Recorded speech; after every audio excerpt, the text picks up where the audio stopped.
Good evening, everyone. Okay. May I request people to settle down, please? So, friends, the penultimate session for the evening. A very warm good evening to all of you. Uh, I am very happy and privileged also to have this discussion with my dear friend Siddharth today. I think all of you must have heard about Snitch. That is a basic, but most of you must be a customer of Snitch. And this is the title of our discussion, the Fireside chat that we are having today. And it goes like this. From Shopify pivot to 2,500 crore valuation, the evaluation of Snitch. Welcome to Bangalore Retail Summit, Siddharth.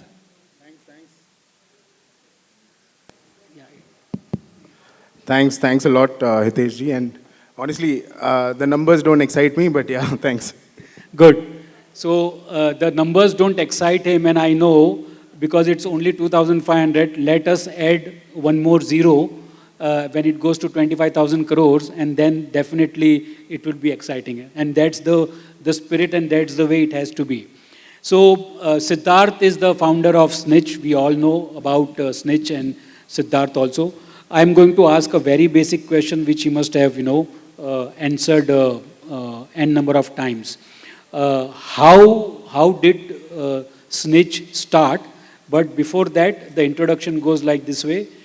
Trace Snitch's transformation from B2B origins in 2019, pivoting to D2C amid lockdown, achieving 100 crores plus in revenue by 2023. Correct on those numbers, please. And securing 340 crore Series B at a 2,500 crore valuation in 2025. That's Siddharth for us. A big round of applause. How did all this happen? How did Snitch happen, Siddharth? So I think, I keep telling people that Snitch to everyone is a 5-year story, but to me it is a 17-year-old haul. Basically started off very early in life at the age of 17, 18 with a very small retail store and always was passionate about clothing and started with a very small retail store, then got into trading, then did manufacturing for almost 8 to 9 years for various brands. In 2019 is when we started Snitch, again more like a B2B label. I'm a BCom dropout, not even a graduate. So I didn't know anything about retail, e-commerce, nothing. It was purely during the pandemic that Snitch had started and we were left with a lot of inventory. With that leap of faith in e-commerce, we jumped in, started our own website in 2020. Barely about 35 products, team of 4 people and 2 racks in the corner of our office was the warehouse. And since then, it's been 4.5 years now, been a roller coaster ride. Today we ship over 35,000 garments every single day to 16, 17,000 different pin codes. We started our offline journey about 1.5 years back with just one store. In fact, today we opened our 63rd store in Orion Rajaji Nagar. And that's where we are currently. And I think it's been a tremendous journey that I've really enjoyed. So you started as a D2C brand? Or a B2B? Yeah, I mean, we started as a B2B brand. So what we used to do is manufacture products on the label Snitch and distribute to retailers. But we had a very strong differentiator. So traditionally, if you look at every brand, dealing with multi-brand outlets, they used to host a road show. They would ask, different multi-brand outlet stores to come in, place their orders. They would dispatch it in 6 months. Retailers had to predict their sales. So we started with a very different mode. We said, every day we will launch new styles to all the retailers. Retailers could order as low as 25 pieces and there's cash on delivery available. So that became, super successful because retailers did not have to predict what is going to sell, over a period of time. Unke paas, if they were selling like 25 pieces of shirts, they used to buy it the next day. There was strong repeat rate and, that's how we scaled super fast. But within 9 months, the pandemic hit us. I remember interviewing Siddharth. We had this Zoom, panel discussion, and those days we all used to do those Zoom panel discussions, and I remember Rai must have done at least 250 odd within that period, at least what I remember, or maybe more. And in one of those panel discussions, Siddharth was there with me, and I had asked him about the number of designs that he comes up with. He said, every day I have a new design. And today, every day, how many designs you have, almost? So, I mean, we drop almost 300 plus designs per month. So that's roughly about 8 to 10 every day. 8 to 10 new designs every day is something what he has to juggle with. And how does this happen, and it's a challenge. So right from when we started being a Shopify pivot to this kind of an expansion, and within a period of, I won't say 5 years also, because if you look at those 1 to 2 years of 2020 and 21, you cannot really, count them. And whatever the growth has happened, and aggressive growth, Siddharth, what made you, go offline? Because I vividly remember that you used to say, okay, D2C, online, that's the forte. But suddenly, one fine day, I see that Snitch, every city, major city, Snitch is there, So what made you go from online to offline? What was the major reason? So honestly speaking, offline just happened. I was passing by a street in Jayanagar, saw a to-let board. There was absolutely no retail present on that entire street. I think even till date, there is no retail presence there. The rental was 3,50,000. It was a 2,200 square foot store. In my mind, I thought even if the store does 7 to 8 lakhs, it's the best way to test offline retail. Since it's not on a prime high street, we will also know the sort of brand pull that we have. Took about 2 months to design the store. July 15th is when we launched the store in 2023. There was no celebrity call, no large influencer campaign that we did. But, the store was flocked from day one. In 15 days, we did 50 lakhs in net revenue. The next month, that store did 80 lakhs. By December, that one store started hitting 1.5 crores in net sales. And, I was stunned with the sort of results because, unit economics make great sense. Customers have real experience of the product. They could try. Returns were almost zero. And we thought it was a great way of now establishing ourselves across India, because over the last 4 years we've done enough branding for consumers to get aware of the brand, and we did not have to really spend a lot of money to get consumers into the stores. Made in India strategy, fashion, fast fashion manufactured in India. Am I right? Yeah. So wasn't that a challenge? Manufacturing, and then I want to ask you about the marketing part also. So the core is the supply chain, the back end. How did you manage that? What were the challenges? What were the hindrances that gave you sleepless nights, if at all? So please share a couple of those examples.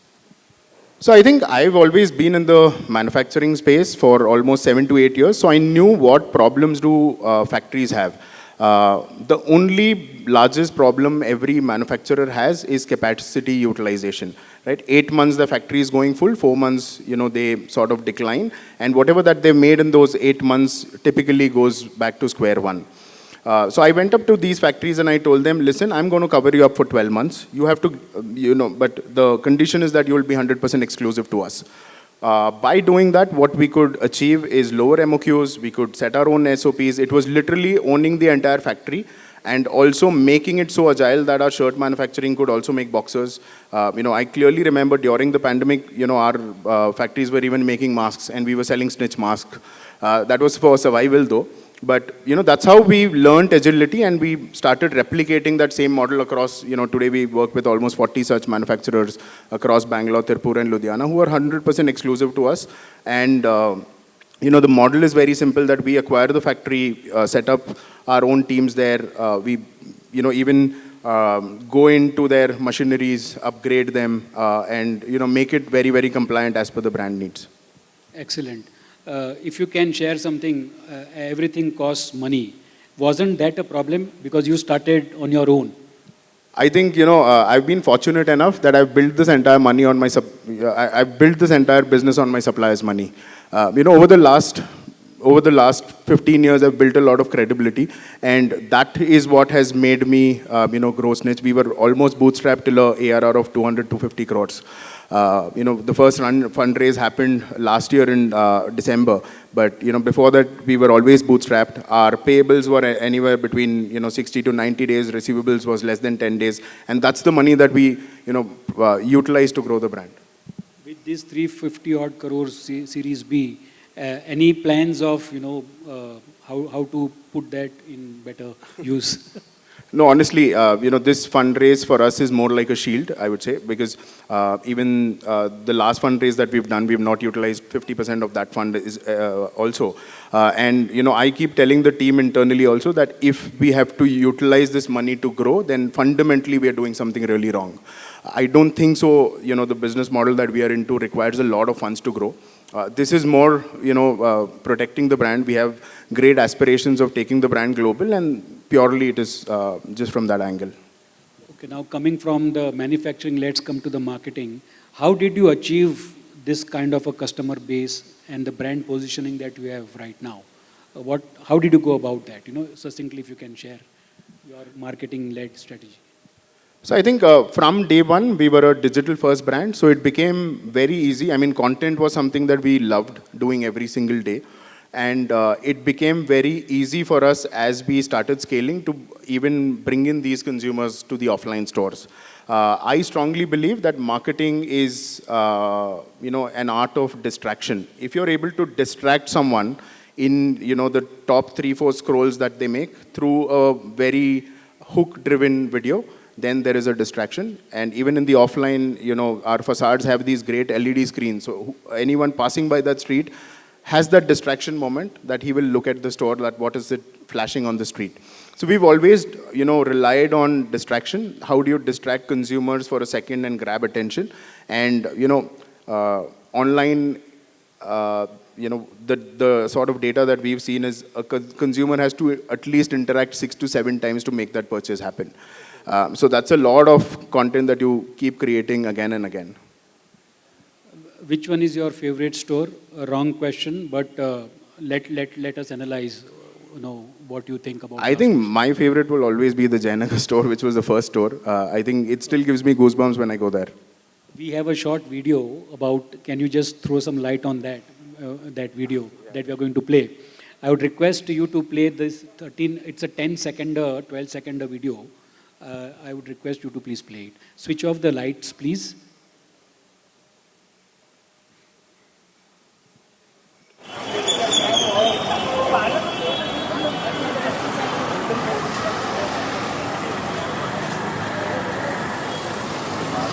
Where is this, Siddharth? So, this one was interesting.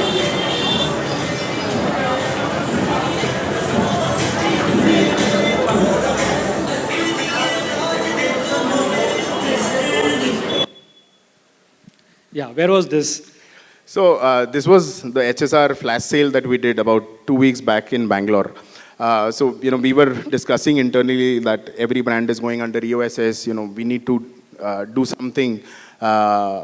In my mind, I thought, we are here to change the way retail runs in India. We've been very, very vocal and clear about it from day one, saying that we don't want to do retail the way traditional retailers have been running. And, there's nothing wrong with that, but fundamentally, we believed in something else that would set the brand aside. So we thought, let's do a 2-day flash sale, which is, the HSR store. It's barely about 6,500 square foot. 2 days, we had over 15,000 footfalls, and we did approximate 2.2 crores of net sales in just 2 days, and that's after discount. 2.2 crores in 2 days after discount, and that was. But I think what was more important is the way the teams executed it, because we were really scared. We didn't know it will be that sort of an outcome. We were very scared after the RCB stampede that happened. Everyone from the HQ reached out to the store. Everyone had walkie-talkies to just communicate.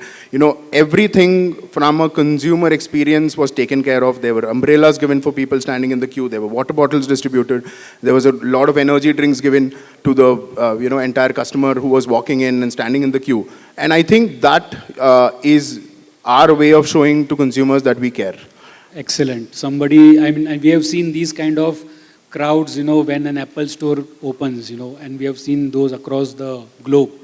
But taking care by giving an umbrella, by giving water bottles or, drinks, etc., is something which shows how human the brand is. And that's the reason, one of the reasons for Snitch's success is what I believe. Fast forward now future. 5 years पे भी पूछेंगे, but what's your immediate plan and where do you see Snitch 5 years down the line?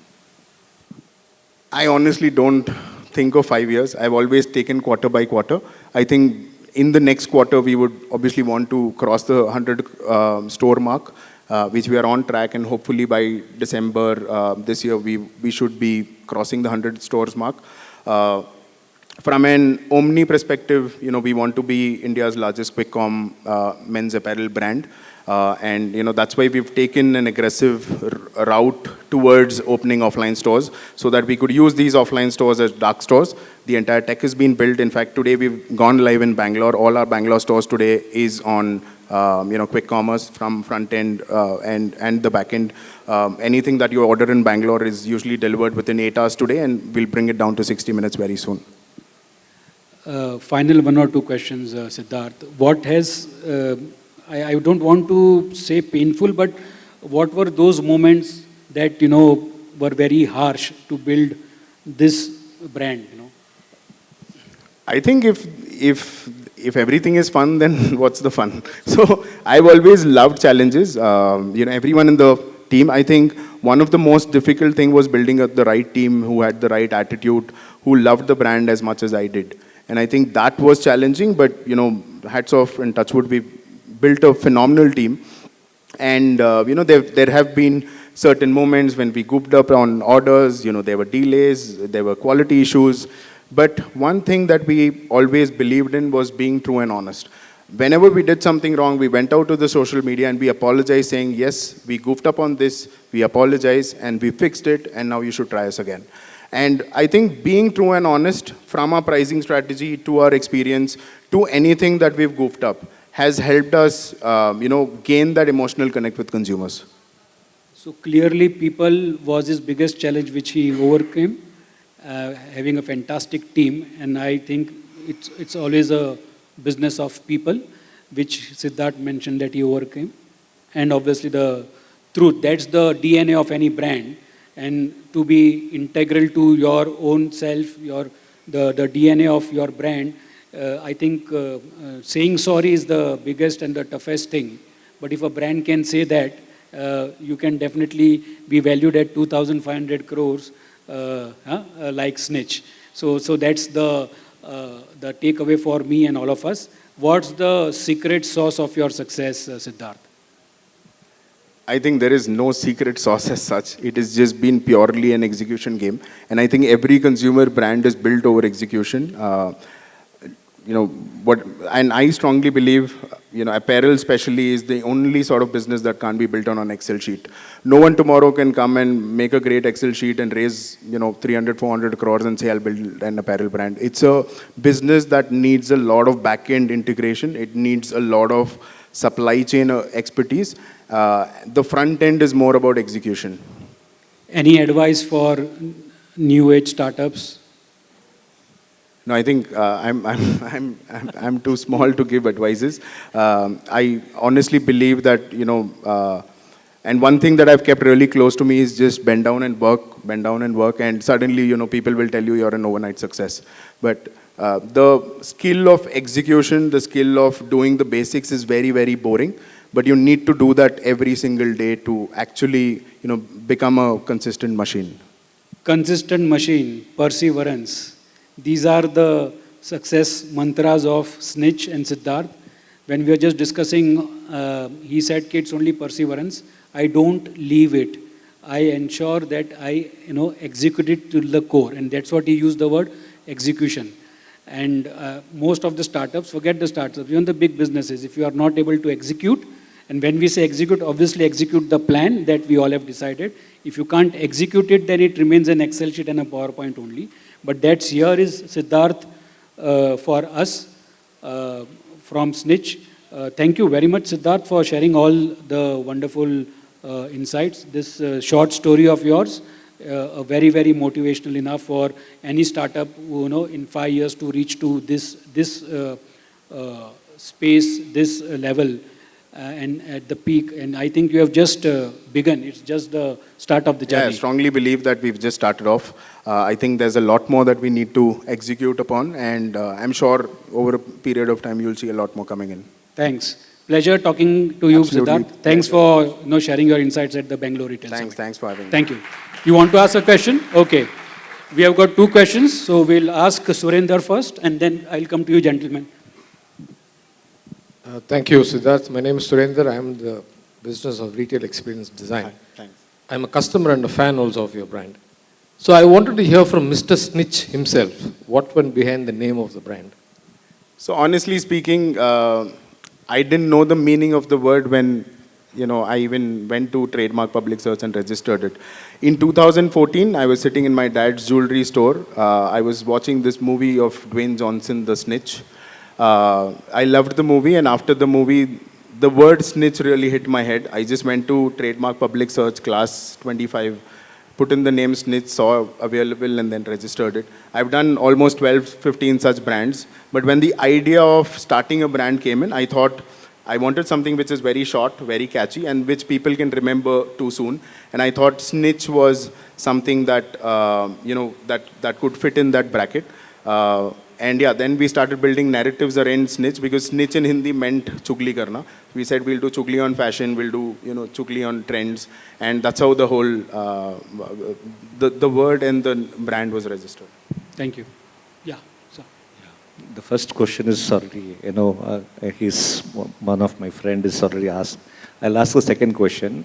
Like, as you currently into casual wear and youth's brand, in future, are you adding more categories to your business, as in when it grows, or with some other formats, and what's your dream after 5 years down the line? I think definitely. I mean, most of you all don't know that we started off more like a boxer brand. So there was only boxers when we started, but with time we started adding a lot more categories. We are a trend-driven brand, which means even if men wear ghagras, we'll make ghagras. Which is a core thesis that we believe in, that we want to be the trendiest brand out there. Having said that, obviously we've built Snitch Plus, which is a plus-size brand now. Again, consumer insights, a lot of consumers started messaging us, and thankfully we heard them saying that, why don't you make plus sizes in fashion? That's how we started Snitch Plus about 6 months back, and we're growing at almost 5x month on month in that business. We also are starting with Snitch Lux, which is a more premium and more sort of formal driven brand. Again, we started piloting that about 3-4 months back. It's doing phenomenally well. And soon on the app, you will see all 3 versions being very, very separate. Thank you. Last question, because time is already up, and we have a next panel also waiting for us. Yeah, hi Siddharth. My name is Bhanu Sundra from Visicom Systems. Your story is one of goosebumps. I came across a Deloitte report which shared a projection that by 2030, India will be the third largest retail market in the world. So there's a lot of growth, a lot of different stories, a lot of mavericks and everything. So you mentioned in the beginning that you want to change the game of retailing, you want to be different, you want to change the face of retailing. So what would be the 2 or 3 things that Snitch would do it differently from all the other retail success stories? I'm sure there'll be great learning there. Thanks. I would just give you a few examples. Like, one is, we don't want to have retail stores just to sell products. It needs to sell a lot more experience. So, if you've seen our stores, most of them are very large. That's because we want to create an experience. We've started something which is, Snitch X, which is a loyalty program. Again, every Snitch X consumer gets a lot more perks inside the store. It's just like a concierge, right, that you get. You'll have a personal stylist. You'll have a, assisted checkout. You'll have everything which is making you feel very, very special. Very, very small things, like in every store you'll have one small zone which says hydrate yourself, where water bottles are kept. We've always thought of, what if I'm a consumer and I'm walking into a retail stores, what are the pain points that I feel? One is the trial room. So all our stores will always have clean trial rooms, pretty spacious, and at least 8 to 10 trial rooms, even if it's a small store. Because I know that every consumer waiting in that trial room is a business loss to us, and plus from a consumer experience standpoint. We are coming up with our own, bot stylist, which could style you in a few seconds inside the store, which is like you just go in and say that, hey, I'm traveling to Goa. There are 2 brunch parties, one, night which I'm going with my girlfriend, and 2 days maybe a shack party. It'll, as soon as you do that prompt, it'll, curate the entire collection just bases your 3-4, body type, skin tone, and just basic information. It'll actually curate the entire collection for you, and with one single click, you could check out, right? So, I mean, we're working on it rigorously, and I think we've just got started. I think quick commerce is something that, again, we are very bullish about, because anything that is very, very snappy, Indian consumers love it. And, we're trying to build that entire tech stack. We've already done, and I think in Bangalore, you'll see that happening very soon. And it's not like a growth lever for us. It is more from an experience standpoint that whenever someone who wants clothes should use Snitch, and it should become more like a destination and not just a shopping app. Thanks. So quick question, please, one more. Why menswear? I mean, did you think that women's wear would be more challenging? Why Snitch happened to as a menswear? I keep telling people that it took me 17 years to understand what not to do in life. So, and one of that is not doing women's wear. It's not like we will never do, but to start off with, I think, I'll just give you a few examples which I've observed. When it comes to brands, men are more loyal, and this is pure data, right? There's nothing that I've perceived. But when it comes to brands, men are more loyal, right? If I'm going to a mall with, my family, everyone would exactly know that this is a store that I want to go to buy a bag, this is a store I want to buy a dress. But men are not like that. They will just go to one store, and if they sort of resonate with the brand, they'll pick up footwear, clothing, bags, whatever that you sell, right? So it is more about how do you build that ecosystem of trust. And I'll give you another example, right? In my store, 60% of consumers walk in as couples. And a lot of people told me, you have a consumer already ready there, why don't you start women's wear? And the only answer that I gave is, listen, if there was a couple going into a lifestyle store and shopping, 90% of the times, the shopping would be all about the women. It'll be her clothing, her trial room, and the guy eventually will just buy two t-shirts in 4 different colors and walk out. But in a Snitch store, when you walk in, the girl has no choice but just to help him, right? She's standing in the trial room queue, and he's going and telling her that get me an M size, get me an L size, and she's the one who's doing everything there. I mean, we just make men feel special inside the store. That was Siddharth. Thanks, Siddharth. Appreciate it. Thank you very much.